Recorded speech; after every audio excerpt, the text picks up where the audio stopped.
The pluses and minuses of Canada's new drug patent protection bill are fairly easy to add up. Consumers will be paying more for newly developed drugs. Multinational drug companies will be happier about spending research money in Canada. The United States will be appeased at the time of free trade negotiations. But if the arithmetic is simple, the numbers are large. Billions of dollars in promised investment in Canada and thousands of jobs in research. Because of these high stakes, there has been enormous pressure on our lawmakers. Tonight, the story behind Canada's new legislation, how a powerful multinational pharmaceutical lobby influenced the bill. In fact, there's evidence that lobby knew what was in the new legislation before Parliament did. Political prescription, a documentary report by Gillian Findlay. Compared to many countries, Canadians get a pretty good deal on their prescription drugs. Here in Sarnia, Ontario, for instance, the average person's drug bill runs about $70 a year. But that bill would be a lot higher if it weren't for the fact in Canada we have a healthy, competitive generic drug industry. At Fergie Rodriguez's pharmacy, a lot of prescriptions are filled with cheaper generics. There is a big savings in generic drugs, and they are a good value. To know just how good that value is, all the people of Sarnia have to do is look across the St. Clair River to Port Huron, USA, where generics aren't nearly as common. In Port Huron, for example, a prescription of the ulcer drug Tagamet costs about $70 Canadian. The same prescription in Sarnia costs $30. And if you buy the generic equivalent of Tagamet, a drug called cimetidine, you'll pay only $9. The reason generics can charge so much less for their drugs is a system called compulsory licensing. In return for a 4% royalty, a generic company can copy a drug that was invented and patented by one of the larger brand name companies. Because the generic does none of the original research, its costs are much lower. Lower costs mean lower prices. Of course, the losers in all of this are the brand name companies, most of them multinational and most American. Compulsory licensing means their products, which used to be protected, must now compete with the low-cost generics. They say it's unfair, and now the government agrees. The drug pricing system the Tories are about to change is unique. Before it was introduced in 1969, Canadians paid some of the highest prices in the world for their prescription drugs. Today, we pay some of the lowest. In 1983 alone, its estimated compulsory licensing saved us more than $200 million.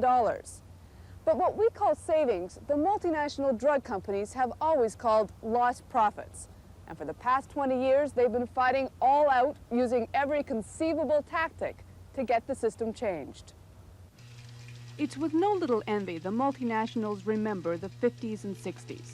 Back then, they had the market to themselves, a virtual monopoly for every product. But consumers paid the price. Government studies showed in the 20 years following World War II, drug prices rose by almost 150%. 3 public inquiries agreed something had to be done. In 1969, Consumer and Corporate Affairs Minister Ron Basford declared the days of the drug monopoly over. Compulsory licensing became law. We saw a way, by the use of generics and the use of the Patent Act, of bringing to play in the marketplace competitive pressures. The bill has worked. In fact, it's worked more than we expected, I think. But as prices fell, the tempers of multinational drug companies rose. Led by the late Dr. William Weigel, the Pharmaceutical Manufacturers Association of Canada, the PMAC, launched a campaign to get the legislation repealed. Best-selling author John Sawatsky is currently writing a book about Ottawa lobbies. The PMAC lobby to change the Patent Act is the worst lobby that I have ever come across. I can remember one incident in Ron Basford's office where the Dr. Weigel, the infamous Dr. Weigel, the most hated lobbyist in the history of Canada and the most abusive one, started shouting at the minister in the government, and his aides could hear it all the way down the hallway. Stories like that soon earned the PMAC the reputation as the most relentless lobby in Ottawa. But politicians knew their drug pricing law was popular, and all the shouting amounted to nothing. So the drug companies turned to their competition. In the courts, they launched suit after suit, questioning the right of generics to copy their products. They didn't win any, but they did force the generics to spend a lot of money defending the challenges. In 1970, Hoffmann-La Roche, the maker of Valium, decided to meet its generic competition head-on by simply giving away pills worth $2.5 million. That generosity landed the company in court, where it was convicted of illegally trying to lessen competition. Finally, the companies turned to doctors. If they could convince the people who actually prescribe drugs that generics were somehow inferior, the brand name industry knew it would regain lost sales. Medical journals carried expensive ads warning doctors not to gamble on generics and to insist pharmacists not substitute for the real thing. Health authorities maintained generics were just as safe as brand name products, but that didn't stop the campaign. They even went to Judy Arola when she became Minister of Consumer and Corporate Affairs in the early 80s and held her personally accountable for deaths of thousands of people that would be occurring on this, and also for the fact that research wouldn't be conducted and that cures for cancer and all kinds of drugs wouldn't be discovered because she was holding up the process. Yes, that actually did happen. Today, Judy Arola is a consultant working in Toronto. It was, I think, a man who was very overwrought at the time, who had lost his wife, and used this argument to suggest that by thwarting research and development, I personally was responsible for deaths of humans, which I found a rather offensive argument, to tell you the truth. At PMAC headquarters in Ottawa, the industry claims the campaign to get rid of compulsory licensing has always been professional. Stories of lies and threats, says Dr. John Zabriskie, are just that, stories. I can't comment on those stories. There's stories that abound all over the place on what somebody did or didn't say. I don't know personally of any lies or any threats. What we've tried to do is something very, very constructive. What the PMAC has tried to do is show that brand name companies are hurting. As proof, they point to this abandoned manufacturing plant just outside Montreal. Hoffmann-La Roche built it in the early 70s, but left 3 years ago. One of the reasons was Canada's policy of compulsory licensing. Dr. Zabriskie says Hoffmann-La Roche isn't the only company that's lost. I have no firm estimate of how much we've lost, but it's safe to say that we've lost thousands of jobs. We've lost the opportunity for hundreds of millions of dollars of new investment, and we've lost opportunities to have more R&D in this country than we currently have. But that's not what University of Toronto economist Dr. Harry Eastman found. In 1983, he headed a royal commission that concluded Canada's brand name drug industry was still pretty healthy. Eastman showed that, with a few exceptions, drug companies here have maintained high profits, higher than in many other countries and higher than other manufacturing industries. If the drug industry hasn't invested in Canada, Eastman says it's not because it's been hurt by compulsory licensing.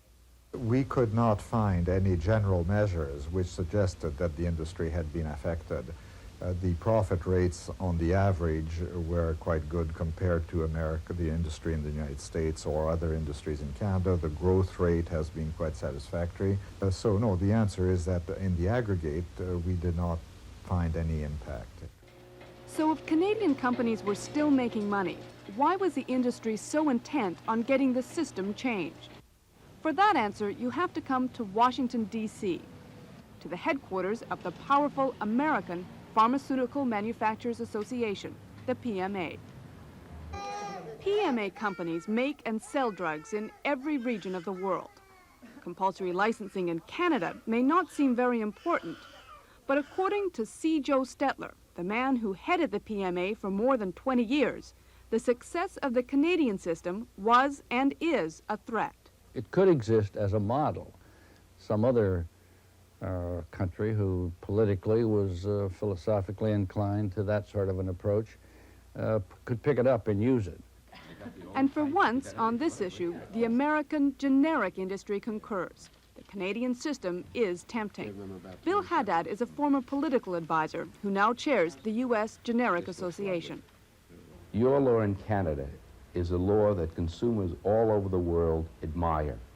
You are the bellwether. When I compare U.S. prices, I compare them to Canadian prices.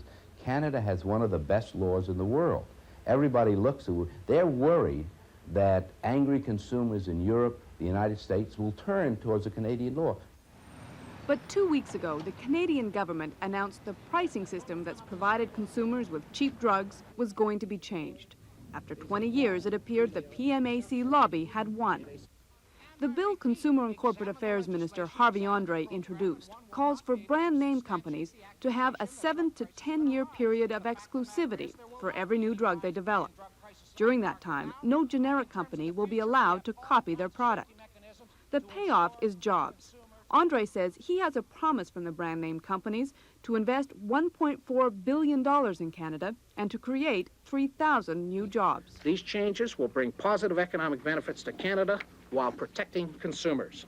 The protection consumers get is an independent price review board, which the minister says will have the power to penalize companies that charge excessively high prices. The minister claims his new bill will not affect the price of any drug now on the market.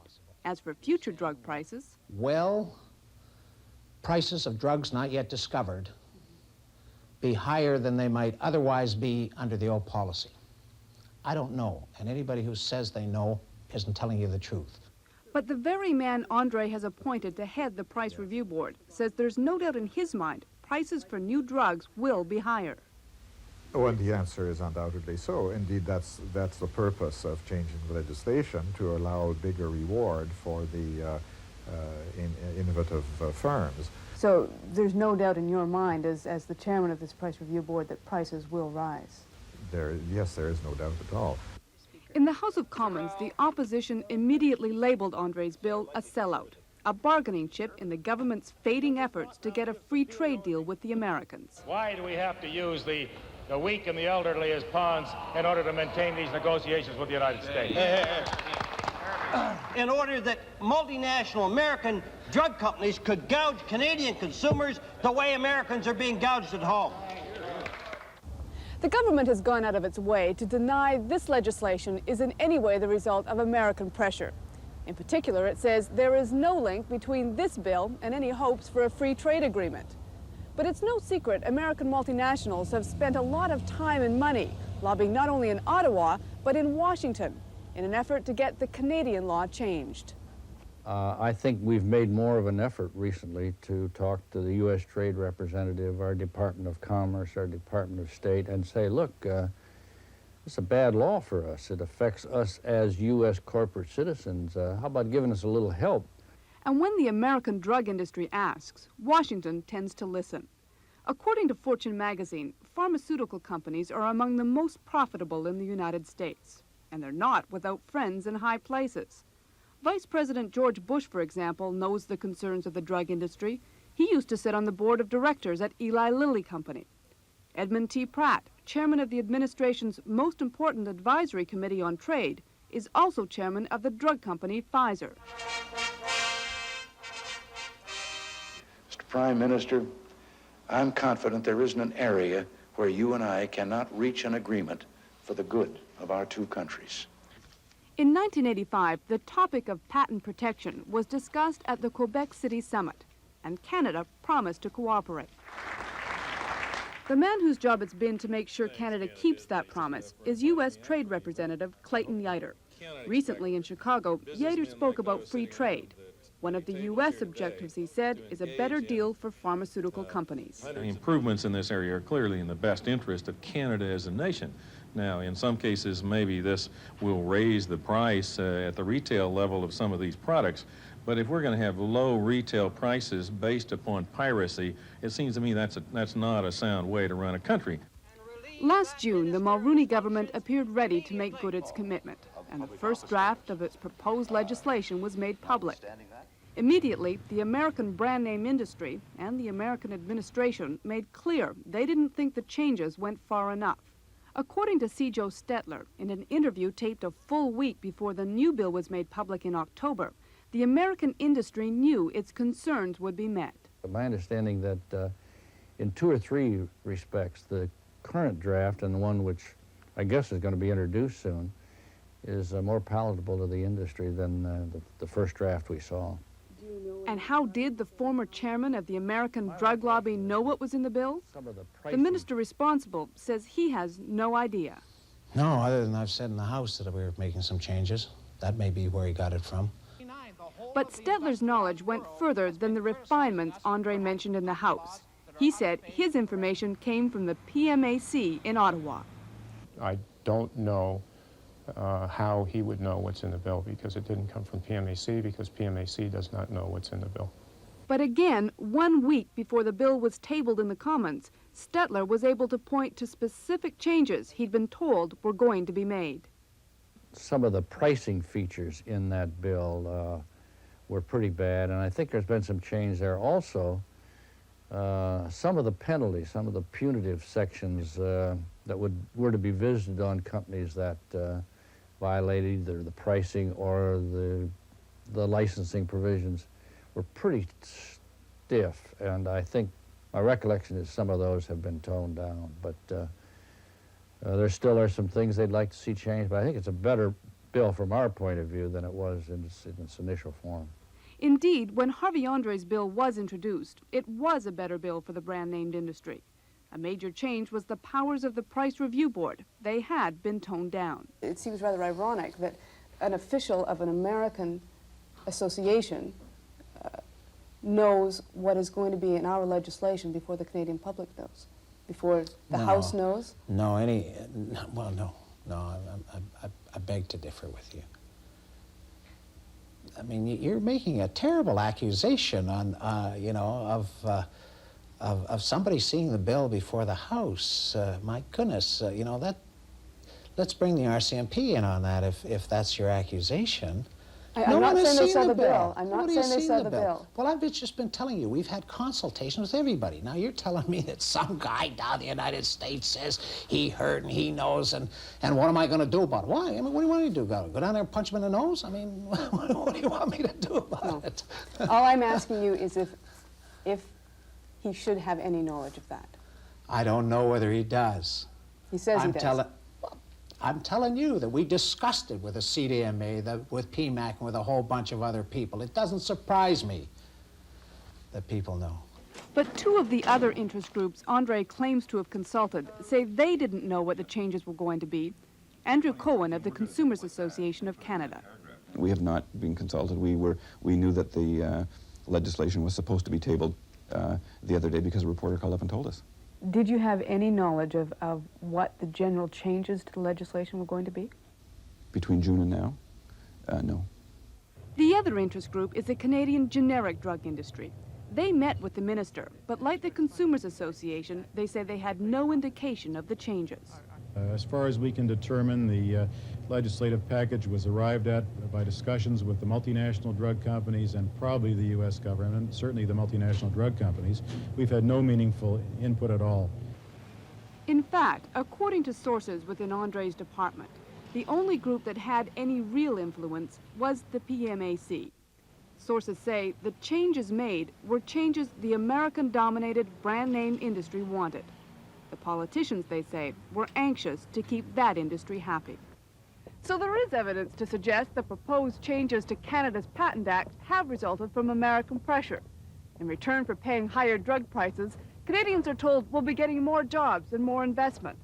But in a country where cheap drugs are something most consumers have come to take for granted, that trade-off may not be without its political cost. Apparently, it's a cost this government is willing to bear. For the Journal, I'm Gillian Findlay.